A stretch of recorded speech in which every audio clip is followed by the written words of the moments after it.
शीत साहब को धमकियां भी दी हैं इस माफिया ने, और दी कहां पे? बीजिंग में। अब मुझे नहीं लगता कि ये कम्युनिस्ट पार्टी ने धमकियां दी होंगी कि तुम चीनी को तुम हाथ, माफिया जो है पाकिस्तान का उसको हाथ नहीं लगा। सुने, शेख साहब ने ये कहा, मैंने नहीं कहा। हमारे अपनी अकादमी की वजह से हम ये बात नहीं कर सकते क्योंकि हम मकरूज उनके हैं। जब हम मकरूज उनके हैं तो हम उनके खिलाफ बात किस तरह कर सकते हैं? उनके खिलाफ बात नहीं कर सकते, इसका मतलब फिर ये जो हम कहते हैं पूरी दुनिया के मुसलमानों से मोहब्बत है, वो फिर अपना मतलब ये मोहब्बत का रिश्ता तो सिर्फ जबान की हद तक है। मुसलमान कहाँ है?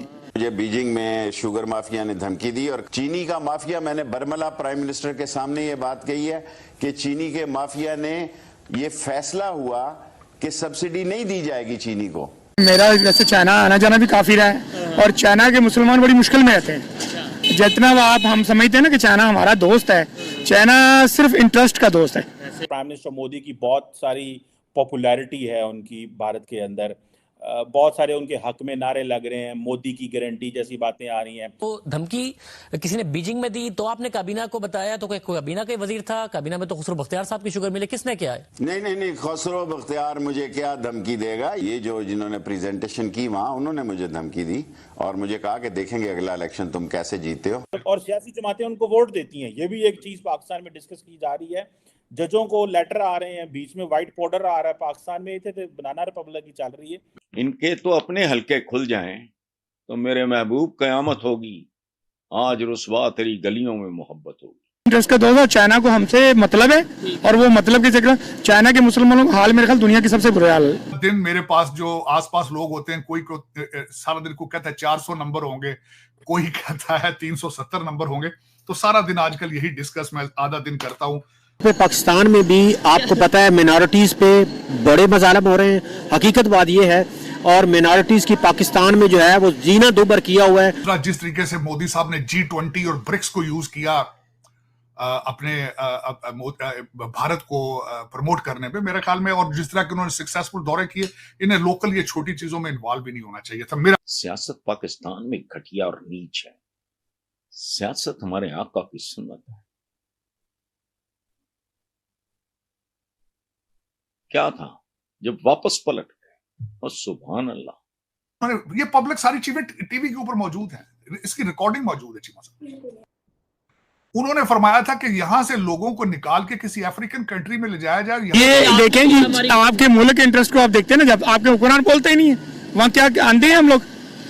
पूरी दुनिया में चाइना में आवाज उठाने की, चाइना में मुसलमान के अलावा उनका अपना एक रूल है, वो अपने बंदों को भी आवाज नहीं उठाने देते। अपने बंदों को भी नहीं बात। वहाँ ये जमहूरियत वाला निजाम नहीं है, तो मुझे भी निजाम है और उस निजाम में कोई बोल नहीं सकता, चाहे उनके अपने हो। इसीलिए वहाँ के मुसलमानों में आज तक पूरी दुनिया में किसी मौलाना ने किसी ने आवाज उठाई? हाँ, यही बात है। हम तबलीग करने पता नहीं कौन कौन सी दुनिया के, क्या इनको पता नहीं है कि वहाँ क्या हो रहा है? किसी ने आज तक उठाई? नहीं उठाई किसी ने।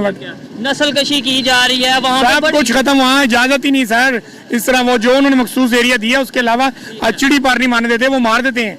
वो दूसरे दिन पूछते भी नहीं, और ना सोशल मीडिया पे ना किसी चीज पे इजाजत ही नहीं है। अगर जैसे चाइना के साथ हम नहीं बोल पाते, ऐसे ही हम दूसरे कंट्रीज के जो कंसर्न है वो उनके तक रखें, जो उनके इश्यूज है वो वहां तक रखें। हम ना हर एक कंट्री में टांग अड़ाएं, तो हमारे जैसे चाइना के साथ रिलेशन अच्छे हैं, ऐसे दूसरे कंट्री के साथ भी हो। नहीं है, इस्लाम तो ये इजाजत नहीं देता ना कि हम चुप कर जाए, मुसलमानों के जुल्म हो कहीं भी। क्या इस्लाम ये इजाजत देता कि चाइना के मुसलमानों के लिए चुप कर जाए? क्यों चुप करें? तो फिर क्यों नहीं हम? ये आपकी गवर्नमेंट आज भी अवाम को पता ही नहीं, क्या ना सोशल मीडिया पे आने देते, अवाम को पता ही नहीं है। अवाम को पता जब चलेगा, लोगों को जो मुसलमान होने के नाते हम चुप। आप इधर बिजनेस उधर करते हैं तो आपको आइडिया है, आपने बताया कि वहाँ पर क्या हालत है, बुरी हालत है। यहाँ पर मैं कहता हूँ 10 लोगों से पूछूंगा ना चाइना के जो मुसलमान, कहेंगे हमें पता ही नहीं चाइना में क्यों ना सोशल मीडिया पे ना किसी मीडिया ने आज तक उनको कहा है, और ना ही आपकी इतनी तबलीगी जमातें, इतने लोग हैं, कितने दुनिया। कश्मीर में रोज एहतजाज कर रहे हैं आप, वहाँ कभी चाइना में देखा क्या हुआ है?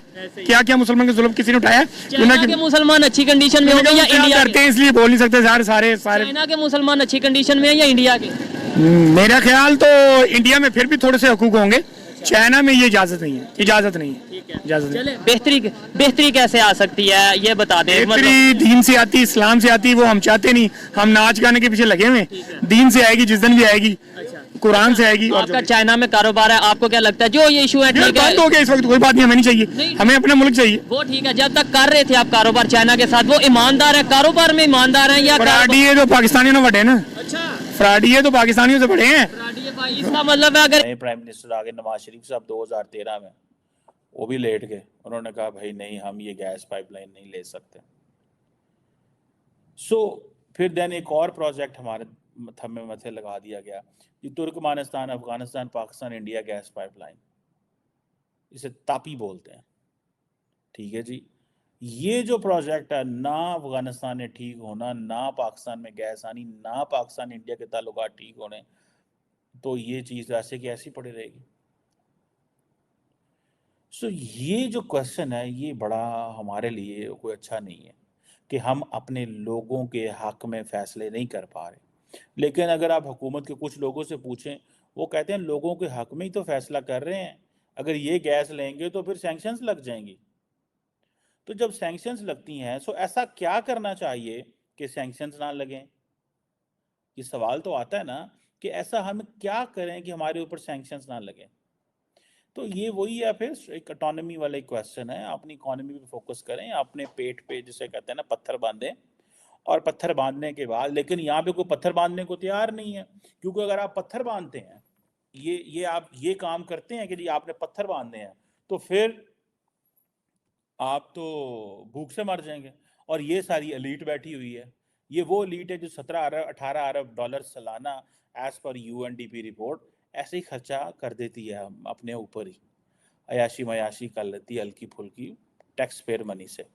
ये 17-18 अरब डॉलर हम बहुत सारी जगहों पे, अब क्योंकि वो इंडियंस कहते हैं कि पाकिस्तानियों को आदत है ये क्रेडिट कार्ड पे जिंदा रहते हैं, इंडियंस डेबिट कार्ड पे जिंदा रहते हैं कि ठीक है 500 रुपया जेब में तो लगा लो।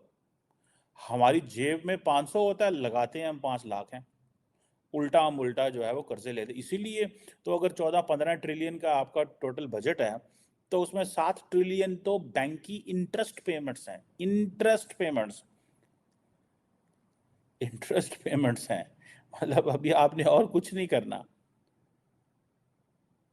अब अमेरिका हमारी मदद कर रहा है, वो कहता है जी इस प्रोजेक्ट को अबैंडन करें, ठीक है जी, पाकिस्तान को इमदाद मिलेगी। 2010 में अमेरिका ने ये कहा कि आप ये गैस मंगवा लें और ताजिकिस्तान से, अफगानिस्तान का वुहान कॉरिडोर है वहाँ से मंगवा लें, ठीक है जी। फिर ईरान पाकिस्तान ने भी एक एग्रीमेंट साइन किया। पाकिस्तान कोई भी मजबूत फैसला नहीं कर सका, कोई भी फैसला नहीं कर सका पाकिस्तान जो पाकिस्तान के इंटरेस्ट में हो। मैं दाद देता हूं डॉक्टर जयशंकर को और भारतीय लीडरशिप को। देखें, उसने कहा कि $2000 इंडिया के लोगों की पर कैपिटा इनकम है, पाकिस्तानियों की तो $1400 है। उसने कहा $2000 है, आपकी 35,000 यूरो है। यूरोप में कहीं वो इंटरव्यू दे रहा था डॉक्टर जयशंकर। उसने कहा